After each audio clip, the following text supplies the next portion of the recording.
CTV News at 5 with Hudson Mack. Well, if you live in Victoria, as of next year, every flush is going to cost you more because you're going to be paying more for water and sewage services. The city has approved rate hikes. Sewer rates will jump by 10%, water rates up by 8% in 2013.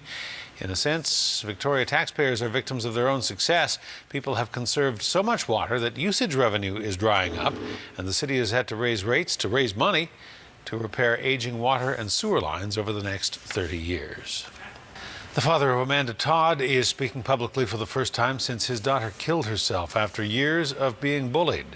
In an exclusive interview with CTV News in Vancouver, Norm Todd says he hopes the bullies learned something from his daughter's death. He also wants the cyber stalkers who tormented her online to be brought to justice and to be held accountable for driving her to suicide. As a parent, I want to see nothing more than this pedophile caught. It makes me mad, it makes me hurt, and I would love to see this person brought to justice and just hear that that person's been arrested and going through the system for what they've done to Amanda. And to stop it from happening from other kids as well, of course. Yeah. Todd says he misses his daughter terribly every day. He says he hopes that others can learn from her death and that what happened to her will prompt people to start working together and not against each other. An Amber Alert's been issued in BC tonight. Elk Valley RCMP, that's in the Kootenays near Kimberley, have issued an Amber Alert to try to find a 3-year-old boy they say has been abducted. Mounties are looking for 3-year-old Alvin Barnett, who may be with his father, 39-year-old Robert Barnett. The boy was abducted in Elk Valley, that's near Sparwood. Police say the pair may be traveling in a 2002 blue Subaru Outback with a BC license plate 347 SBL. Alvin is wearing a red shirt and blue jeans. His father's described as unshaven with reddish blonde hair and a scar over his right eyebrow. An Amber Alert has been issued for the boy in the East Kootenays tonight. If you spot them, you are not to approach them but call 911. BC's Privacy Commissioner has ordered the Victoria Police Department to change the way it records license plate information in order to comply with the province's privacy laws. Cameras mounted to patrol cars are able to scan license plates, including yours, and those images are checked against a central database managed by the RCMP. Now, if the officers get a hit, they know that the car may be carrying someone police want to talk to, or it may be uninsured or the like. But the issue is cars that do not get a hit. Their owner's information also ends up stored on the database, even though that person has done nothing wrong. The Privacy Commissioner says that has to change.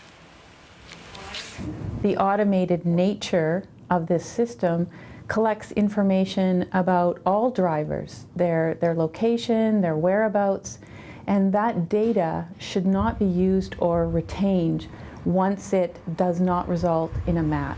So that's information about law-abiding citizens going about their daily activities that are of no interest to the police. The Privacy Commissioner says law-abiding citizens should be deleted from the system immediately. Vic PD has issued the following statement on the ruling. It says the department respectfully disagrees with elements of the characterization of the program. The department says it remains committed to maintaining public safety through effective law enforcement while maintaining a mindful sense of the need to protect personal privacy. Vic PD, however, will not say whether it intends to immediately change the way it uses the plate scanning technology and database. A man who was convicted in a contract killing that went wrong in Duncan more than 25 years ago has now died in prison. 65-year-old Gordon Paulieu died of natural causes at the regional hospital in Abbotsford on Saturday.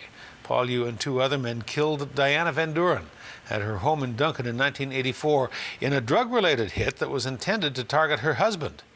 Years later, he died. He was shot to death in an altercation with another man in the Cowichan Valley in 2009.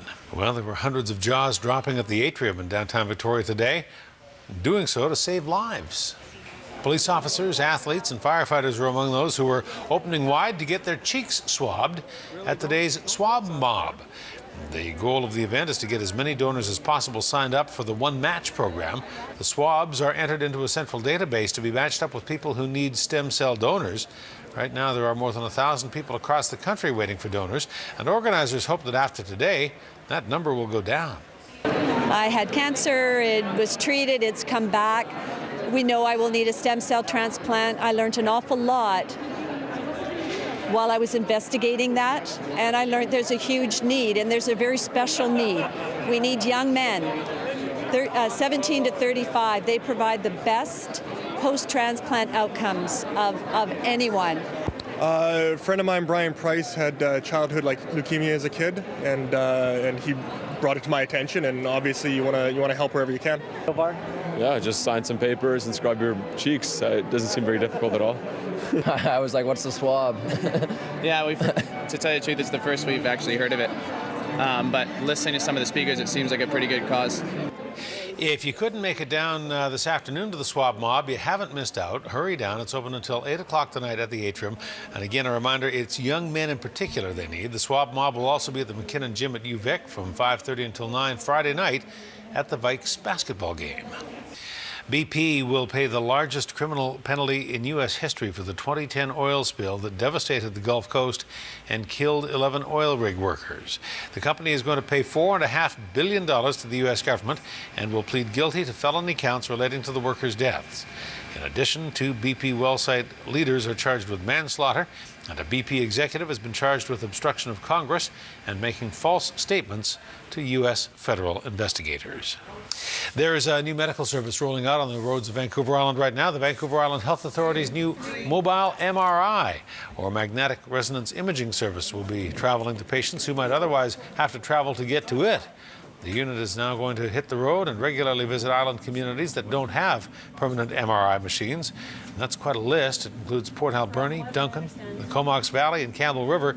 Viha says the mobile unit will cut down on patient waiting lists. It'll certainly reduce the waiting time. Certainly reduce it. Because when you're scheduling for people having to come from other places, there's always lag time and delays and those types of things. So it certainly will help with waiting time. You can tell, it's quite a distance, especially for people, say in Port McNeill, Port Hardy, Sayward, even a longer distance for them. And when weather is bad and you have to leave your family, maybe take a day off work, just to have it so much closer to home is just an enormous benefit to everyone. The Island Health Authority expects as many as 2,300 people will use the mobile MRI unit in the coming year. Port Alberni First Nation says the federal government is slashing its funding and the cost to its people will be significant. Members of the Chalnuth Tribal Council say that in March, a new 5-year agreement must be signed with the federal government, and it includes $750,000 less funding. The council says that money employs more than 24 band members and allows them to provide services for hundreds of others. There are so many things that Ottawa has no idea about comprehending the actual cost of what is going to happen. For example, we provide professional fiscal services to some of our communities that require that. And without our tribal council there, without that expertise, they hire somebody to do that and build a nation. ANSI doesn't pay for that. The nation pays for that on already meager budgets. Senior members of the New Chalnuth Council will meet with government representatives next week to try to have that funding restored. The Loaves and Fishes Food Bank in Nanaimo needs your help to win a national contest, and with it, the hundreds make that thousands of dollars in prize money. The food bank is holding the top spot right now in the Kraft Canada Food for Families Challenge after an outpouring of support from voters online. But to stay on top, the Loaves and Fishes need your help and more votes.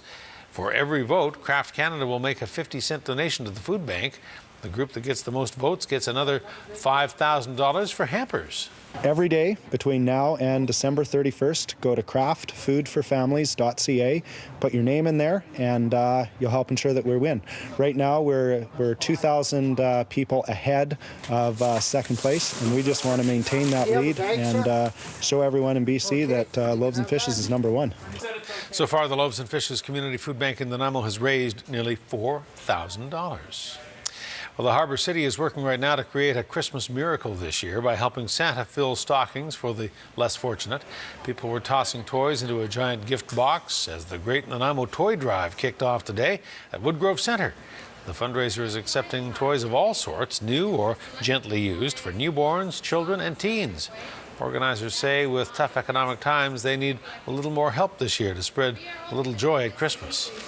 Child poverty in Nanaimo, well, it's really high. In fact, our rate is one of the highest in the province. And so for many families, Christmas is a real struggle. Do I pay the rent? Do I buy the food? Do I buy a toy at Christmas? And unfortunately, with the economic situation the way it is, we know that there will be more families that find themselves struggling to even provide one toy for their children at Christmas. And that's where we come in, working together, the citizens of Nanaimo and the 8 directors of the toy drive. We work hard to get the toys matched up with the kids. This is the 30th year for the Great Nanaimo Toy Drive. If you'd like to take part, you can do so. Go to the greatnanaimotoydrive.ca or go to Woodgrove.